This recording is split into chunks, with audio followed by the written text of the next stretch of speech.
तर सगळ्यात महत्वाचं पहिलं की जे म्हणतो आपण की पेटणं, मला अधिकारी व्हायचंय, हा तुमच्या मनातून पहिल्यांदा आवाज आला पाहिजे. मग ते मोटिवेशन तुमचं कोणीतरी असायला पाहिजे. माझं मोटिवेशन माझी परिस्थिती होती, जी म्हणजे माझी प्रेरणा जी होती ती माझी परिस्थिती होती हलाखीची, की त्याच्याकडे बघून मी शिकत राहिलो. तसं तुमची एक प्रेरणा ठरवा. खूप सुंदर पुस्तक आहेत, त्यापैकी एखादं वाचा आणि ते वाचल्यानंतर तुमच्या मनात आलं पाहिजे की अरे मला अधिकारी व्हायचंय. ते एकदा आल्यानंतर स्पर्धा परीक्षेत सगळ्यात चांगले दोन गुरु असतात. एक म्हणजे स्पर्धा परीक्षेतला सिलेबस आणि दुसरा म्हणजे मागच्या 2-3 वर्षाच्या प्रश्नपत्रिका. या दोन गोष्टीवरती जितकी चांगली तुमची कमांड असेल तितक्या खूप लवकर तुम्ही यशस्वी व्हाल. एकदा स्पर्धा परीक्षेचा अभ्यास सुरू केल्यानंतर जर तुम्हाला वाटत असेल की मला काहीतरी पाठ करायचंय तर सिलेबस पाठ करा. तुम्ही पेपर वाचायला घेतला, एखादी बातमी वाचत असाल तर तुमच्या मनात ते पूर्ण स्ट्रक्चर असलं पाहिजे. प्रिलिम्स, मेन्स, इंटरव्ह्यू हा कुठं विचारला जाऊ शकतो हे तुमच्या मनात आलं पाहिजे लगे. त्यामुळे त्याचा अभ्यास खूप चांगला करा सिलेबसचा. दुसरं असतं की मागच्या 2-3 वर्षाच्या प्रश्नपत्रिका बघा, कारण कशाला किती वेटेज आहे हे कळायला पाहिजे. कधी काही आम्ही अशाच गोष्टी म्हणजे ज्याला आम्ही डिस्क्रिप्टिव्ह लिहायचो, मी एक उदाहरण सांगतो. ज्याला आता युपीएससीला आहे अजून डिस्क्रिप्टिव्ह, समजा तुम्ही हिस्ट्रीचा अभ्यास करताय, प्लासीची लढाई वाचत असताना आमचं जास्त कॉन्सन्ट्रेशन 23 जून वरती असतं. 23 जून 1757, 23 जून 1757, उठलं की तेच लक्षात आहे का नाही ह्याच्यावरून टेन्शन घेत बसतो. आणि जर तुम्ही प्रश्न बघितले मेन्सचे तर प्रश्न असे असतात की the battle of Plassey was not a real battle, it was just a skirmish. की ती लढाई नव्हती, चकमक होती. मला सांगा त्यात 23 जून कुठं लिहावं लागतं? तिथं तुम्हाला 23 जून नाही आठवलं तर जून 1757 लिहा. जून पण नाही आठवलं 1757 लिहा. 1757 नाही आठवलं 18व्या शतकातल्या 6व्या दशकातल्या, नाही आठवलं 18व्या शतकातल्या, तरी सुद्धा चालतं. त्यामुळं मी ह्यासाठी म्हणलं की तुम्ही क्वेश्चन बघा, कारण तिथं काय लिहावं लागतं हे कळायला पाहिजे. आणि हे एक लक्षात ठेवा, प्रिलिम्स, मेन्स आणि इंटरव्ह्यू 3 टप्पे आहेत, तिन्हीच्या डिमांड वेगळ्या आहेत. पोरं प्रिलिम्सला पण वर्गात जाईपर्यंत वाचत बसतात, मेन्सला पण वाचत बसतात त्या हॉलमध्ये जाईपर्यंत, इंटरव्ह्यूला पण ते बाहेर हॉलच्या बसलेले असतात तरी पण वाचत असतात. फक्त वाचून परीक्षा द्यायची असते तर आयोगाने एकच ठेवली असते. त्यामुळे 3 ठेवले, तिन्हीचे डिमांड वेगळे आहेत, त्या समजून घ्या. प्रिलिम्स वाचण्याची म्हणजे स्पेशली युपीएससीच्या पर्स्पेक्टिव्हने मी सांगतो की प्रिलिम्स वाचण्याची असेल तर मेन्स लिहिण्याची परीक्षा आहे. स्ट्रक्चर तयार होणं आणि लिहिणं हे तुम्हाला सवय लागली पाहिजे तुमच्या डोक्याला. त्यामुळे त्याचा अभ्यास करा. आणि मग सिलेबस आणि क्वेश्चन पेपर एकदा बघितला की तुम्ही रेफरन्स मटेरियल ठरवा. हा सगळ्यात क्रुशियल टप्पा आहे. अर्थात त्याला तितकंही अवाढव्य महत्व द्यायची गरज नाही, कारण एवढे चांगले मार्गदर्शक आहेत. तिथं तुम्ही त्यांना जाऊन विचारलं की मी कोणती पुस्तकं वाचू, पण एक काळ होता की एखादं पुस्तक वाचलं की चालायचं. तर तसं करू नका आता, कारण ज्या अर्थी ऑब्जेक्टिव्ह झालंय त्याचा अर्थ आहे की तुम्हाला खूप डेप्थ मध्ये वाचावं लागेल. आता डेप्थ मध्ये म्हणून मग नेपोलियनचं नाव आलं की नेपोलियनवरचे 4 ग्रंथ आणून वाचायची गरज नाही. मग इथं तज्ज्ञ होण्यासाठी नाही, मार्क्सवादीच राहा. मार्क्स पाडायचे तेवढे एकच टार्गेट ठेवा. कारण शेवटी काय आहे, 1757 प्लासीच्या लढाईचा आणि कलेक्टरचा काही संबंध नसतो, असं माझं मत आहे. त्यामुळे ते परीक्षेसाठी आहे, परीक्षेसाठीच वाटायचं. कधी कधी असं होतं की मुलं एवढी तज्ज्ञ होण्याचा प्रयत्न करतात त्याच्यात.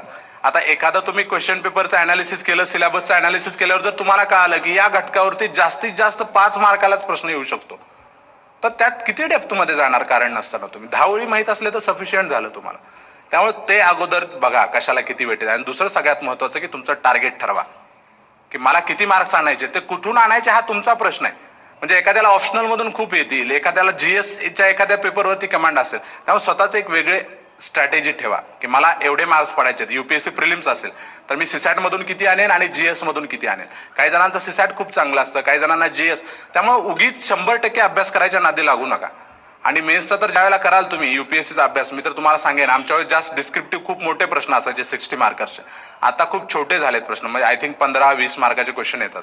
तर त्याला कमी लिहावं लागतं. त्यामुळे खूप डेप्थ मध्ये जायची गरज नाही, पण अभ्यास थोडासा घटक जास्त कव्हर करावे लागतात.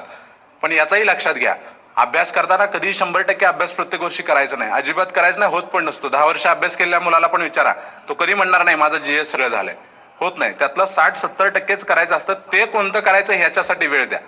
समजा मागच्या वर्षी प्लासीवरती प्रश्न येऊन गेलाय मेन्सला हिस्ट्रीमध्ये, तर 80% शक्यता आहे की प्लासीवरती रिपीट नाही होणार. त्यामुळे तुम्ही तो घटक ऑरला सोडू शकता. ऑरला इन द सेन्स की एकदा जस्ट वाचून सोडून द्या. म्हणजे त्याच्यावरती काही विचारलं तर तुम्ही साधारणतः 10 पैकी 4 मार्क्स मिळतील असं लिहू शकाल. अशा म्हणजे साधारणतः 10 प्रश्न जर तुम्हाला विचारले असतील आणि त्यातले तुम्हाला 8 अटेम्प्ट करायचे असतील तर त्यातले 5 क्वेश्चन तुम्ही पूर्ण ताकदीने केले पाहिजेत अटेम्प्ट. आणि 3 क्वेश्चन ऍटलीस्ट ऍव्हरेज असले पाहिजे. 10 पैकी 4-5 मार्क्स मिळतील असे.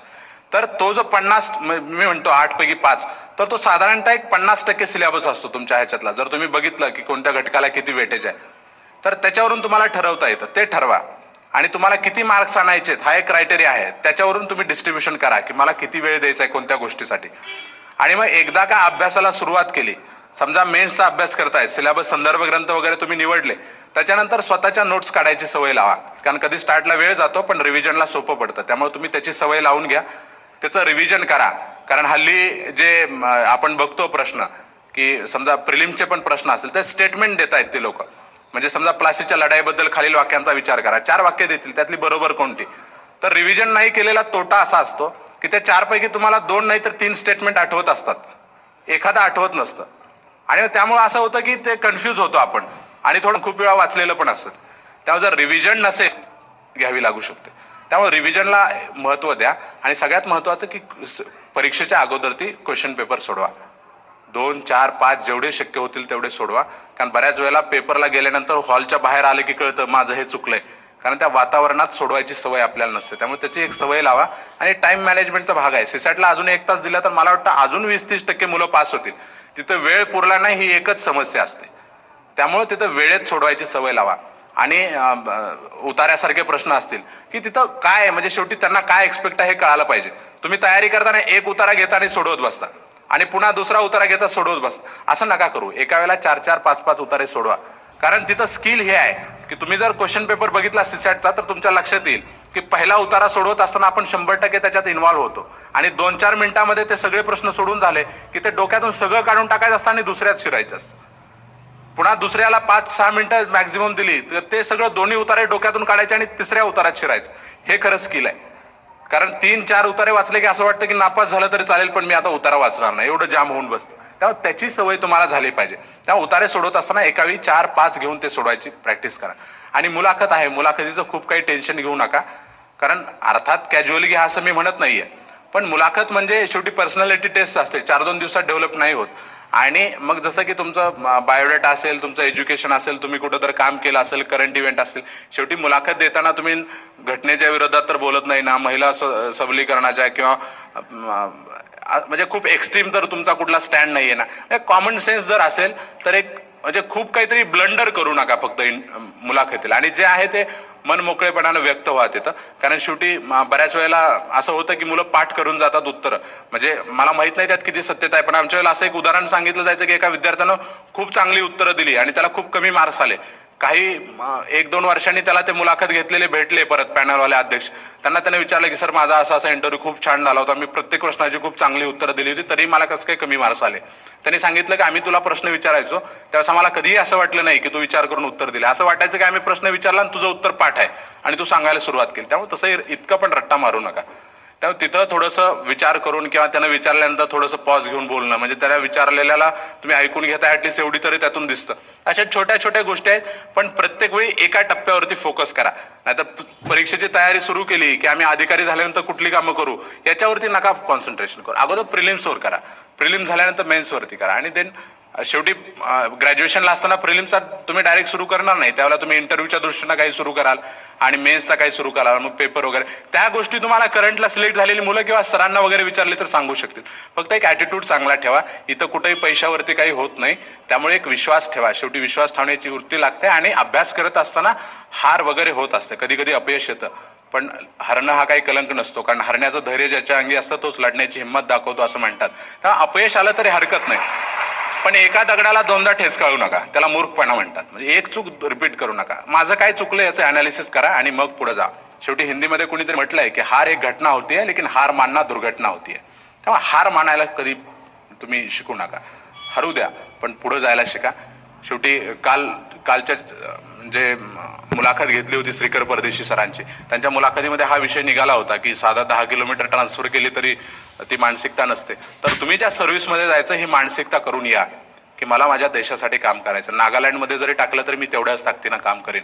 कारण मला आठवतं ज्यावेळेला मला झारखंड मिळालं त्यावेळेला एक तर लोकांना माहित नव्हतं झारखंड राज्य आहे बऱ्याच जणांना, आणि ज्यांना माहित होतं त्यांना 4च गोष्टी माहित होत्या. झारखंडमध्ये जंगल आहे, कोळसा आहे, नक्षलवाद आहे आणि करप्शन आहे, बस. ह्याच्या पलीकडे काय नाही झारखंडमध्ये. पण आज तिथं गेल्यानंतर काम करत असताना मला कळतं की तिथली लोक प्रचंड दारिद्र्यामध्ये आहेत, प्रचंड गरिबी आहे, नक्सल सेन्सिटिव्ह आहे, नो डाऊट. म्हणजे ज्या खुटी जिल्ह्यात मी काम करतो तो देशातला सगळ्यात जास्त नक्सल सेन्सिटिव्ह डिस्ट्रिक्ट आहे. पण प्रत्येक गोष्टीचे काही ऍडव्हान्टेज असतात. मी नेहमी उपासना म्हणतो, ऍटलीस्ट महाराष्ट्रात कधी आलं तर कुणी गडचिरोलीला टाकतो तरी म्हणणार नाही.